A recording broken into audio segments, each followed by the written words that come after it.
Silk Smitha തെന്നിന്ത്യൻ സിനിമയുടെ മാദകത്തിടമ്പ്. തെന്നിന്ത്യൻ താരമായിരുന്ന സിൽക്ക് സ്മിതയുടെ യഥാർത്ഥ പേര് വിജയലക്ഷ്മി വദലാപ്പട്ടി എന്നാണ്.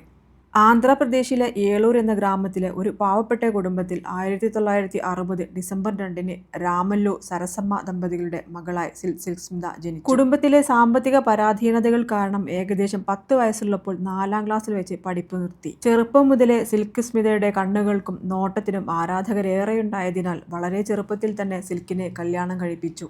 എന്നാൽ ഭർത്താവും കുടുംബവും വളരെ മോശമായി അവരോട് പെരുമാറിയതിനാൽ അവർ ഭർത്താവിന്റെ വീട്ടിൽ നിന്ന് ഒളിച്ചോടി പോരുകയായിരുന്നു. വിജയലക്ഷ്മി എന്നായിരുന്നു സിൽക്കിന്റെ പേരെങ്കിലും വളരെ ചെറുപ്പത്തിൽ തന്നെ അത് സ്മിത എന്ന് തിരുത്തപ്പെട്ടിരുന്നു. തമിഴിലെ ആദ്യ ചിത്രമായ വണ്ടിച്ചക്രത്തിൽ സിൽക്ക് എന്ന ഒരു ബാർ ഡാൻസറുടെ വേഷമായിരുന്നു സ്മിതക്ക്. അതിനുശേഷമാണ് സ്മിത സിൽക്ക് സ്മിത എന്ന പേരിൽ അറിയപ്പെടാൻ തുടങ്ങിയത്. തുടർന്ന് സിലുക്കു സിലുക്കു സിലുക്ക് എന്ന സിനിമയിൽ കൂടി അഭിനയിച്ചപ്പോൾ സ്മിതക്ക് സിൽക്ക് എന്ന പേര് ഉറച്ചു. പിന്നീട് മലയാളം, തമിഴ്, തെലുങ്ക്, കന്നഡ സിനിമകൾ കൂടാതെ ചില ബോളിവുഡ് സിനിമകളിലും സിൽക്ക് വേഷമിട്ടു. സ്ഫടികം, കോയമ്പത്തൂർ മാപ്പിളൈ, വിജയ്പഥ്, ന്യൂ ഇയർ, ജീവ, നിങ്ങൾ കെട്ടവൈ, വാഴ്കൈ, തങ്കമകൻ, സത്മ, അടുത്ത വാരിസ്, മൂന്നാം പിറൈ, റങ്ക തുടങ്ങി ഒരുപാട് സിനിമകളിൽ സിൽക്ക് സ്മിത വേഷമിട്ടു. ഒരു എക്സ്ട്രാ നടിയായി സിനിമാ രംഗത്തേക്ക് കടന്നു വന്ന അവർ 1979 റിലീസായ തമിഴ് ചിത്രം വണ്ടിച്ചക്രത്തിലെ സിൽക്ക് എന്ന കഥാപാത്രത്തിലൂടെയാണ് ശ്രദ്ധിക്കപ്പെട്ടത്.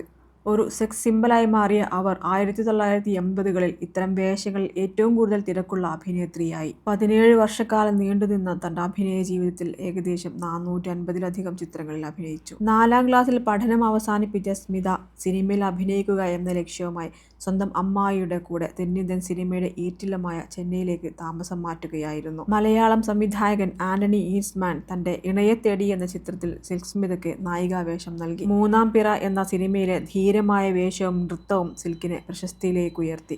തുടർന്നുള്ള 15 വർഷത്തോളം സിൽക്ക് തെന്നിന്ത്യൻ മസാലപ്പടങ്ങളിൽ അഭിനയിച്ചു. അക്കാലത്ത് സിൽക്ക് സ്മിതയുടെ അത്ര പ്രശസ്തിയുള്ള മറ്റൊരു മാദക നടിയും ഇന്ത്യയിലുണ്ടായിരുന്നില്ല.